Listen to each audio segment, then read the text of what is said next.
The next important area which I want to emphasize is the technological advancements which the Phase 3 document envisages. And this will refer to software development, the use of artificial intelligence, blockchain, and digital accessibility.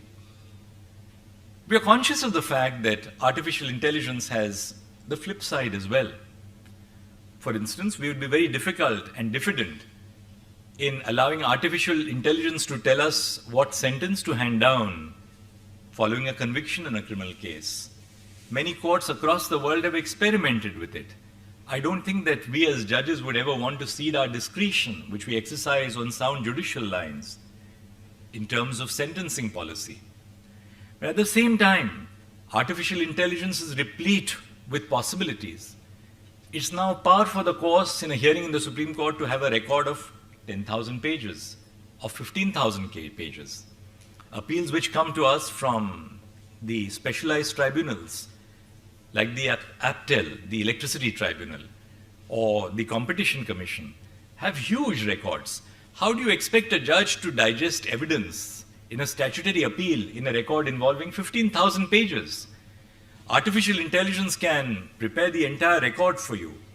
Or, for instance, we have been using artificial intelligence for transcription of the proceedings in the Constitution bench of the Supreme Court. Simultaneously with the arguments, we have a screen in the court in which the entire oral argument is transcripted. At the end of the day, the transcript is provided to all the lawyers to clean up any errors which may have taken place. There were very funny errors which sometimes takes place. One of the arguments made by the lawyer for the petitioner was confused with the lawyer for the government of India. It was obviously cleaned up by the end of the day when the lawyers notice it, and then it is put out on the website for public consumption. But transcription is another AI-assisted activity which we are in the process of implementing. As you know, we are now launched into translation of judgments of the Supreme Court.